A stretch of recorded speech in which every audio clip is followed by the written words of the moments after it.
What's up guys, Sal here. So Samsung launched the Galaxy M series a few weeks ago to battle the low-cost Chinese OEMs which operate on very thin profit margins. Galaxy M series offers great specs and features for a relatively low price. The Galaxy M30 is the highest variant in the Galaxy M series, which offers some amazing hardware for only $200. So let's unbox it and take an in-depth look at this handset. In the box, you get a manual, which nobody cares, a USB to USB Type-C connector. This is amazing because no smartphone in this segment offer Type-C cable. With USB-C, you'll no longer have to flip the connector around a minimum of 3 times looking for the correct orientation. You'll also get a wall charger of 15 watts, which is the same as you get from the Galaxy S10. There are no headphones in the box though, which is understandable as Samsung wanted to keep the cost down. Looking at the phone, it looks good. It's made up of plastic with that gradient finish. There's no camera bump whatsoever, so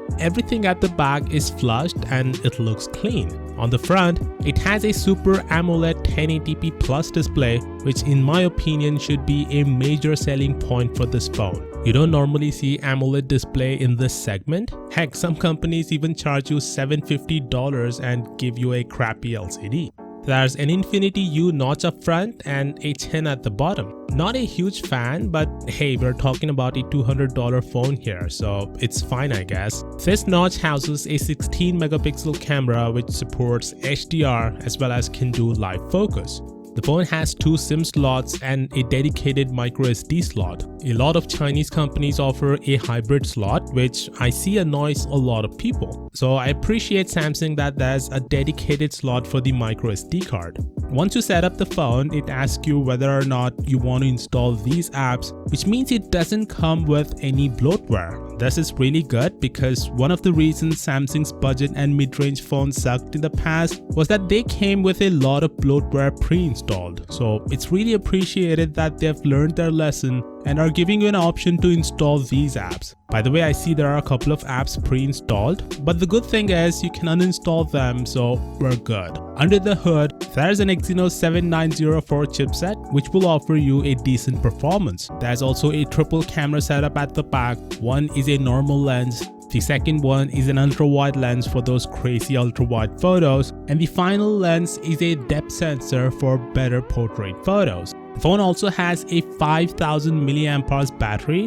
which is amazing considering even their flagships don't even offer this much juice. I'm sure this will last you 2 days without any problem. It also has Dolby Atmos sound, so you'll get that quality audio experience with your headphones. It also has those software features like blue light filter, which I really like. You can also duplicate apps, meaning you can use 2 WhatsApp, 2 Facebook or any 2 social accounts from the same phone. Of course, that being said, I think the major selling point of this phone is definitely its Super AMOLED display as well as its battery capacity coupled with an attractive price point. Let me know if you have any questions about this device. I'm gonna answer everything in the comments down below. And as always, I'll see you all tomorrow.